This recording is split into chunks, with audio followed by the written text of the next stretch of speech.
여러분은 부자입니까? 부자는 다양한 방법으로 될 수 있는 것 같습니다. 먼저는 금수저로 태어날 때부터 부자인 사람도 있는 반면에 자수성가해서 돈을 벌어서 부자가 된 사람도 있고, 사업 아이템이 대박이 나서 부자가 된 사람도 있고, 무심코 로또 한 장을 샀는데 1등에 당첨되어서 부자가 되신 분도 있고, 주식이나 가상화폐에 몰빵을 했는데 갑자기 막 상한가를 쳐서 부자가 되신 분도 있고, 부동산을 샀는데 올라서 부자가 되신 분도 있습니다. 물론 여기에 해당되지 않는 분이 훨씬 더 많을 거라는 생각이 듭니다. 아무튼 부자 되는 길은 다양하게 있습니다. 현대 사회에서 돈은 필요합니다. 돈이 계속해서 이 사회의 중심이 되는 것처럼 느껴집니다. 여기 계신 분 중에 돈을 싫어하거나 지금까지 살면서 돈을 한 번도 벌어보지 않으신 분은 한 분도 없을 것입니다. 그만큼 삶에 중요하기 때문이죠. 어린아이 때부터 돈을 받게 됩니다. 용돈을 받고 세뱃돈을 받고, 그것을 모으면서 뭔가 그 안에 알 수 없는 기쁨이 있습니다. 왜냐하면 이것이 없으면 사고 싶은 걸 살 수 없고 하고 싶은 걸 할 수 없기 때문에 어릴 때부터 돈은 자연스럽게 중요하게 여겨지게 됩니다. 성인이 되면 이 돈으로 인해서 서로 비교하는 일이 시작됩니다. 아, 저 사람은 돈이 많아서 저렇게까지 할 수 있구나. 저 집은 무언가 괜찮게 살아서 저렇게 하는구나. 이렇게 하면서 비교하면서 생각을 갖게 됩니다. 경제적인 부분에 계속해서 중심을 두고 사고하는 것, 이것이 우리의 삶에 중요한 그러한 부분으로 자리 잡고 있습니다. 교회도 마찬가지입니다. 교회도 교회를 짓거나 리모델링하거나 또 수련회를 하거나 주방에서 밥을 하거나 다 돈이 필요합니다. 선교지에도 학교를 세우거나 다른 사람을 돕거나 모든 것에 돈이 다 필요합니다. 돈 사용하는 것에 예외가 없을 정도로 모든 것에 이 돈이 들어갑니다. 성경에 돈에 관련된 내용이 많이 나오는데, 히브리어로 돈, 케세프라는 단어를 검색해 보면 이 단어가 돈이라고 번역된 것도 있고 금, 은, 재물 다양하게 번역됐는데, 그 단어로만 380회가 있지만 이 돈과 관련된 내용을 조사를 한 바에 의하면 한 2천여 건 이상이 성경에 기록되어 있습니다. 예수님의 비유도 30% 이상이 이 돈과 관련된 그런 내용으로 구성되어 있습니다. 이처럼 돈은 우리의 삶에 돈을 위한, 돈에 의한, 돈이 중심이 된 그런 삶을 산다고 해도 과언이 아닐 정도로 계속 이 돈이 우리의 삶에서 움직이며 그렇게 우리의 마음을 붙잡고 있습니다. 그런데 이 돈이 계속해서 우리에게 잘 사용되면 좋은데, 이 돈이 우리의 눈을 멀게 만드는 경우가 있습니다. 그럴 때는 이 돈이 자신의 삶에 다른 작용을 하면서 자신의 본래의 모습을 잃어버리게 만들기도 합니다. 이것은 본인이 의도한 건 아니지만 돈이 그렇게 그 사람을 만들어 간다는 거죠. 제가 신학교에 입학하기 전에 노트북이 하나 필요해서 이제 찾다가 어느 광고에 한정품, 공장에서 기스가 난 리퍼브 제품이라는 것을 싸게 내놓는다. 그래서 거의 절반 가격에 내놓은 것을 보고 들어가서 이제 구매를 하려고 보니까, 그 당시에는 한 20여 년 전이니까 이제 신용카드가 안 되고 현금으로만 받는다는 사이트가 종종 있었습니다. 현금으로만 받는다. 그럴 수도 있지 하면서 입금을 했습니다. 그래서 와야 되는데 이제 입금을 했는데 이게 계속 안 오는 거예요. 아, 이게 싸다 보니까 늦을 수도 있겠구나 하면서 다시 그 사이트를 들어가 보니까 그때서 사이트를 보니까 이게 좀 약간 허접하고 에러가 많은 겁니다. 제가 그 전에 직장이 IT 개발하는 회사였는데 IT 개발하는 제가 그 IT 사이트의 이 허접함을 눈에 뭐가 씌었는지 못 보고 그냥 결제를 해버린 거죠. 왜냐하면 쌌기 때문에, 한정품이기 때문에 자신의 모습이 잃어버리게 됩니다. 이게 돈의 하나의 중요한 그런 눈을 멀게 하는 그런 어둠의 안 좋은 모습의 부분이죠. 돈에 집착하다 보니 무언가 결과가 좋지 않게 나타납니다. 여러분, 요즘에 보이스피싱이나 또 문자로 오는 스미싱, 이런 사기가 다 무엇으로 인해서 일어납니까? 다 인간이 돈에 대한 욕심을 내는 것을 알기 때문에 그것을 이용하는 겁니다. 계속 그 욕심은 변하지 않고 오히려 점점 더 커진다는 것을 알기 때문에 이것을 이용하면서 이것을 계속 사기의 다양한 방법으로 이것을 현혹시키는 거죠. 점점 피해 액수가 늘어나고 있습니다. 수단 방법을 가리지 않는 그 부분에 돈에 집중하는 사람들이 넘어갑니다. 우리는 그만큼 돈의 마음을 뺏기고 사는 그런 부분들이 많이 있다는 거죠. 그 사기를 하는 사람들도 그것을 잘 알고 있습니다. 돈에 관련돼서 마음을 빼앗기는 것은 꼭 이런 사기에 관련된 일뿐만이 아닙니다. 여러분, 주식 하십니까? 갑자기 조용해지죠? 여러분, 부동산 하십니까? 여러분, 가상화폐 하십니까? 이렇게 묻는 것은 사실 아주 친하지 않으면 금기사항과 같이 당신의 재산은 지금 얼마입니까? 묻는 것과 같이 잘 하지 않습니다. 왜 그럴까? 왜 그럴까? 제가 직장 다닐 때 제 얘기를 하나만 더 하면 회사가 상장을 했습니다.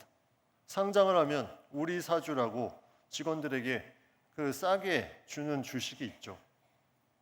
그걸 전 직원에게 준다고 해서 그거를 샀습니다. 사고 나서 이제 상장을 했는데 그 당시에는 이제 벤처기업, 지금으로 말하면 이제 스타트 기업 창업을 하는 회사들이 그 당시에도 이제 막 생겼던 때라 뭔가 상장을 하기만 하면 막 쭉쭉 올라갑니다. 주가가. 이게 계속 올라가니까 이 직장에서 사람들이 이제 난리가 난 겁니다. 야, 우리 이제 고생 끝이다. 근데 이제 거기에 조건이 하나 있었습니다. 뭐냐면 1년 안에 팔면 안 된다. 이게 우리 사주는 보호예수기간이라고 해서 1년 안에 팔 수가 없다. 그래서 1년 정도가 지나고 이제 같이 마음에 맞는 사람들이랑 다른 어떤 벤처기업 창업을 하기 위해서 회사를 사직하게 되고 이제 그때 자금이 필요해서 이제 팔려고 하는 순간에 보니까 가격이 그 쭉쭉 올라가던 가격이 쭉쭉 내려가서 그때 우리 사주로 산 가격 밑으로 내려가 있는 겁니다. 그래서 본전 생각이 나기 시작하죠. 본전 생각. 본전이 어디입니까? 내가 산 가격이 아니라 그 쭉쭉 올라갔던 그 가격, 거기까지 가야 뭔가 마음에 평안을 찾을 수 있어서 전전긍긍, 노심초사. 그 다음엔 더 이상 얘기할 수가 없습니다. 별로 은혜가 안 되기 때문에. 아무튼 그런 돈에 집착하다 보면 계속 마음을 빼앗기는 일들이 계속 나타납니다. 그러면 평소와는 다른 모습을 가지고 살게 되는 그런 부분이 있게 되는 거죠. 여러분, 주식이 나쁜 겁니까? 일부에는 누군가 대답을 하셨는데, 여러분, 주식이 나쁘다면 우리나라의 기업 또 전 세계 기업이 이 주식으로 인해서 기업 가치를 매기고 거기에 많은 주주들이 함께 하는데 주식이 나쁘다면 그 모든 경제의 논리를 다 무시하는 것입니다. 주식이 나쁘다, 좋다 이렇게 말할 수 없다는 거죠. 그런데 그렇게 묻는 이유는 있습니다. 주식을 하는 것이 어떠한 자세로, 어떠한 태도로 하는 것이냐, 우리가 돈을 바라보는 것이 어떠한 태도로, 어떠한 마음을 가지고 하는 것이냐, 이것이 좀 강하게 말하면 투자냐, 투기냐, 이것이 우리가 주식합니까, 부동산 합니까, 가상화폐 합니까, 이 묻는 것에 그러한 부분의 맥락 가운데 담겨져 있다는 거죠. 여러분, 투자와 투기의 차이를 아십니까? 투자와 투기. 투자는 그냥 좋게 내가 어떤 기간을 가지고 무언가 이윤을 보기 위해서 내 마음을 쏟는, 물론 사람에 대한 투자도 있지만 여기는 재물에 대한 것만 생각을 해보면 그렇게 시간을 가지고 무언가 가치를 알고 거기에 나의 모든 나의 필요한 부분들을 이제 쏟는 것이라면, 투기는 단기간에 약간 편법을 사용해서 무언가를 내 얻으려고 하는 것을 얻으려는 그 목적, 그것이 있으면 그것은 결국에 이 돈에 끌려다니는 모습으로밖에 될 수 없는, 그래서 그 머릿속과 마음속에는 온갖 그 재화에, 그 물질에 생각이 가 있습니다. 아마 이 순간에도 돈이 생각이 나는 사람들이 있다면 그러할 가능성이 많이 있다는 거죠. 삶은 계속 돈을 중심으로 움직입니다. 정상적인 투자가 아니라 비정상적인 투기를 하는 순간에 그 삶은 돈에 끌려다니기 시작합니다. 거기에는 자유가 없어집니다. 근데 성경에서는 돈 자체에 대해서 문제 삼는 구절은 찾아보기가 쉽지가 않습니다. 그러나 돈을 사랑함이 문제라는 구절은 발견하게 됩니다. 히브리서 13장 5절 말씀에 돈을 사랑하지 말고 있는 바를 족한 줄로 알라. 디모데전서 6장 10절 돈을 사랑함이 일만하게 뿌리가 되나니 이것을 탐내는 자들은 미혹을 받아 믿음에서 떠나 많은 근심으로써 자기를 찔렀도다. 탐내는 자들은 미혹을 받아 믿음에서 떠나게 됩니다. 내가 하나님께 나아가는 그 시간에 그 시간을 떠나게 되는, 그리고 많이 근심하게 됩니다. 그것으로 자기를 찌릅니다. 아프게 합니다. 이게 돈을 사랑하는 사람의 모습이라는 거죠. 오늘 본문에는 한 부자 청년이 나옵니다. 이 부자 청년은 내 이웃을 내 자신과 같이 사랑하라, 그 계명들을 쭉 이야기하면서 자신은 그 계명을 잘 지켰다고 말합니다. 그러나 예수님의 그 가난한 자들에게 자신의 것을 나눠주라는 말에 그는 더 이상 말을 하지 못합니다. 이 내용에 대한 부분을 19세기 후반에서 20세기 초에 활동한 많은 성화를 그린 화가인 요한 마이클 페르디난도 하인리 호프만이라는 화가가 이 작품을, 이 내용을 그림으로 그렸는데 부자 청년과의 대화라는 그런 작품입니다. 저기 보면 가난한 사람이 있는데 예수님이 가리키죠. 근데 이 부자 청년은 옷부터 다릅니다. 가난한 사람과 다른 상태에서 고개를 살짝 돌리면서 외면하고 있습니다. 결국 예수님께서 말씀하신 21절 말씀, 내가 온전하고자 할진대 가서 내 소유를 팔아 가난한 자들에게 주라. 그리하면 하늘에서 보화가 내게 있으리라. 그리고 와서 나를 따르라. 이 말씀을 이 부자 청년은 지키지 못합니다. 무엇이 잡고 있습니까? 자기가 가지고 있는 그 돈, 재물, 이것이 예수님을 따르는 것을 막고 있습니다. 결국 그는 근심하여 돌아가게 됩니다. 영원한 하나님의 가치, 영원한 하늘나라의 가치, 그 안에 풍부함과 놀라운 것들이 있음에 그것을 알지 못하고 믿지 못하고 깨닫지 못하고 자신의 현재의 삶에 그 모든 것을 쌓고 쌓으려는 데만 집중하며 나아가는 이 모습, 우리는 마치 어느 곳에 도착하면 너무나 무한대의 그런 풍부한 재물과 누릴 것들이 있음에 그곳에 갈 수 있는 표를 얻게 된다면 우리는 이곳에 가지고 있는 사라질 것들을 내가 집착하지 않을 수 있는데, 그 무한대의 풍부한 것을, 그 기차표를 끊지 않아서 결국은 여기에서 계속 쌓고 쌓아 올리는 그 부분, 내가 무슨 선한 일을 하여야 영생을 얻으리까? 이 부자 청년이 분명히 질문을 했음에도 불구하고, 예수님이 분명한 답을 했음에도 불구하고 이 땅의 재물에 결국 자신의 마음을 빼앗겨서 그 풍부함을 누리지 못하는 그러한 삶을 살게 되는 그 모습을 오늘 본문에서 보여주고 있습니다. 성경은 어떻게 하면 진정한 부자인가? 이 부자 청년은 근심하며 떠나갔는데 과연 성경에서 말하는 진정한 부자가 누구인가? 마태복음 6장 20절 21절 말씀에 오직 너희를 위하여 보물을 하늘에 쌓아두라. 거기는 좀이나 동록이 해하지 못하며 도둑이 구멍을 뚫지도 못하고 도둑질도 못하느니라. 내 보물 있는 그곳에는 내 마음도 있느니라. 하늘에 보물을 쌓아둬라. 하늘에 보물을 쌓아두는 것.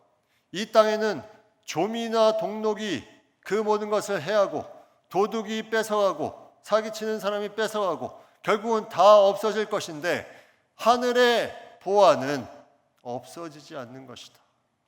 그리고 그 보물이 있는 곳에 마음이 있다. 보물을 하늘에 쌓아두고 거기에 마음을 두는 사람이 진정한 부자입니다. 그 사람이 바로 이 땅에서 가지고 있는 모든 것을 잘 사용할 줄 압니다. 왜냐하면 무한대의 것이 기다리고 있기 때문에. 그 하늘에 계속해서 보화를 쌓아두는 것, 이것이 진정한 부자의 모습이라는 거죠. 그래서 성경은 천국을 이렇게까지 표현합니다. 마태복음 13장 44절에 천국은 마치 밭에 감추인 보화와 같으니 사람이 이를 발견한 후 숨겨두고 기뻐하며 돌아가서 자기의 소유를 다 팔아 그 밭을 사느니라. 거기에 놀라운 것들이 있기 때문에 자기의 소유를 다 팔아서 그것을 삽니다.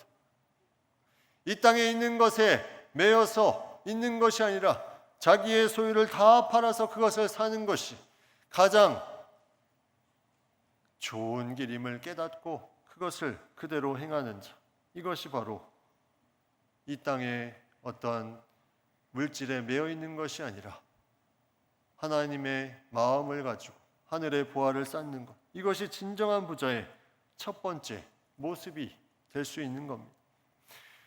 유대인의 지혜서인 탈무드에는 이런 글이 실려 있습니다. 참으로 지혜로운 자는 모든 경우에 있어서 배우는 사람이다. 참으로 강한 자는 자신을 절제할 줄 아는 사람이다.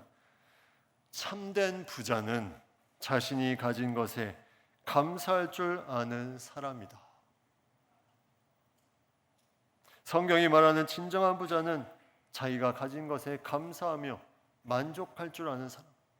돈을 사랑하지 말고 자기의 있는 바를 족한 줄로 알라. 이 말씀이 바로 하나님께서 우리에게 어떠한 부자가 되어야 되는지, 감사하고 만족하는 것. 오늘 본문에 나오는 부자 청년은 이러한 하늘의 보화를 쌓는 일도 감사하지도 않았습니다. 그는 돈은 많았지만 진정한 부자가 될 수가 없었습니다. 성경에는 부자가 하늘나라로 들어가는 것보다 낙타가 바늘기로 들어가는 것이 더 쉽다고 할 정도로 그 어려움이 있는데, 그것은 그만큼 거기에 집중해서 매달리기 때문에 그 말씀을 주신 것이지 부자가 천국에 들어가지 못한다는 말을 하는 것이 아닙니다. 성경에 보면 부자이지만 그의 삶을 제대로 하늘의 보화를 쌓고 감사하며 사는 사람들이 나옵니다. 그 중에 하나가 아리마대 요셉입니다. 이 아리마대 요셉은 예수님의 12제자는 아니지만 제자로서 예수님을 잘 섬겼던 사람, 많은 제자들은 다 도망갔지만 이 제자는 예수님이 십자가에 돌아가시고 장사 지내는 것에 그가 모든 것을 거기에 다 쏟아냅니다. 그리고 삭개오, 세리장이었습니다. 유대인들의 그 세금을 착취하는 세리장, 그는 부자라고 성경에 나와 있습니다. 그런데 그가 예수님을 만나고 가난한 사람들에게 자신의 것을 나눠줍니다. 진정한 부자의 모습을 갖기 시작한 거죠. 그런데 오늘의 이 본문에 나오는 부자 청년은 그러한 모습이 보이지가 않습니다. 근심하며 돌아갑니다. 계속해서 사탄은 우리에게 속삭입니다. 너 지금 돈이 필요하지. 지금 너 돈에 집착할 때야. 돈을 많이 벌어야 돼. 그리고 나서 더 큰 일을 할 수 있어. 이것이 사탄의 속삭임입니다. 하나님의 마음을 떠나서 계속 우선순위를 뒤바꾸는 것, 이것이 사탄의 속삭임입니다. 우리가 거기에 끌려다니면 우리는 진정한 자유함이 없습니다.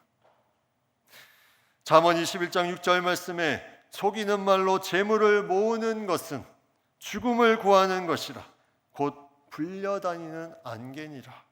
속이는 말로 재물을 모으는 것은 죽음을 구하는 것이다. 이거는 안개처럼 사라지는 것이다. 속이는 말로 재물을 모으는 것이 무엇입니까? 내가 사기를 치고 거짓말로 재물을 모으는 것도 여기에 해당되지만 내가 물질을 집중하며 투기하는 듯이 이것을 계속 모은다면 그것도 마찬가지로 속이는 것이 됩니다. 왜냐하면 그런 식으로 재물을 모으는 건 누군가는 피해를 보기 때문이죠. 이것이 겉으로 드러나지 않을지라도 이거는 속이는 말로 재물을 모으는 것과 같습니다. 그거는 불려다니는 안개와 같아. 결국은 없어질 것이다. 우리가 어떠한 부자가 되어야 되는가? 오늘 본문에 나오는 이 부자 청년은 어떠한 영향력을 주지 못하고 자신의 기준으로 자기의 것만 채우려는 그러한 모습으로 살았습니다. 잠언 24장 1절 말씀에 너는 악인의 형통을 부러워하지 말며 그와 함께 있기도 원하지 말라. 세상을 보면 이해 안 되는 부분들이 있을 수 있습니다. 왜 저 사람은 착하게 사는데 왜 이렇게 경제적으로 어렵고 저 사람은 악한데 왜 이렇게 경제적으로 부할까? 이해가 안 되는 부분이 있습니다. 그러나 오늘 말씀합니다. 악인의 형통을 부러워하지 말며 그와 함께 있기도 원하지 말라. 여기에는 중요한 부분이 있습니다. 악인의 형통함, 그 부는 진정한 부가 아니라는 거죠. 진정한 부자는 하늘의 보화를 쌓아두고 감사하며 영향력을 미칠 수 있는 그 사람이 돈이 많고 적음에 있는 것이 아니라 자신이 가진 것에서 그것을 할 수 있다면 그 사람이 진정한 부자이다. 영향력이 없이 사는 부자, 이 사람은 부자가 아닙니다. 누가복음 12장 16절 18절에 예수님께서 비유로 이것을 명확하게 말씀합니다. 비유로 그들에게 말하여 이르시되 한 부자가 그 밭에 소출이 풍성하며 심중에 생각하여 이르되 내가 곡식 쌓아둘 곳이 없으니 어찌할까 하고 또 이르되 내가 이렇게 하리라 내 곡간을 헐고 더 크게 짓고 내 모든 곡식과 물건을 거기 쌓아두리라. 더 이상 쌓을 곳이 없으면 나눠야죠. 정신을 차려야죠. 또 다른 곡간을 짓고 있습니다. 아무런 영향력을 발휘하지 못합니다. 그것이 부자일 수 없다는 거죠. 그거는 그냥 돈이 잠깐 많은 것뿐입니다. 우리가 어떠한 모습으로 나아가야 되는가? 진정한 부자는 다른 기준입니다. 이 세상에 미래 가치를 가지고 기업에 투자하고 다른 것에 투자하는 것처럼 우리는 미래 가치보다 더 큰, 더 놀라운 하나님 가치, 하늘나라의 가치에 우리의 모습을 두고 거기에 우리가 가진 것들을 사용할 수 있다면 그 모습은 진정한 부자의 모습이 될 것입니다. 하나님께서 우리에게 분명하게 말씀해 주고 있습니다. 마태복음 6장 24절, 한 사람이 두 주인을 섬기지 못할 것이니 혹 이를 미워하고 저를 사랑하거나 혹 이를 중히 여기고 저를 경히 여김이라. 너희가 하나님과 재물을 겸하여 섬기지 못하느니라. 겸하여 섬길 수가 없습니다. 내 마음에 어떤 곳에 집중되어 있으면 하나님을 제대로 섬길 수가 없습니다. 오늘 본문의 부자 청년에게도 내가 영생에 들어가는 온전함에 이르는 길을 분명하게 말씀하고 있습니다. 요한 웨슬레가 그 말을 했죠. 우리는 거의 비슷한 그리스도인이 아니라 하나님 앞에 완전한 그리스도인이 되어야 된다. 이 부자 청년은 거의 여러 가지 계명을 지키는 가운데 비슷한 그리스도인의 모습을 가졌지만 완전한 그리스도인은 아니었습니다. 완전한 그리스도인은 예수님을 믿고 예수 안에서 내 삶이 충만해짐을 소망하며 그 믿음으로 나아가는 인생, 그것이 바로 하나님을 집중해서 섬기는 모습입니다. 우리가 그러한 삶으로 살아간다면 우리도 다 진정한 부자가 될 수 있습니다.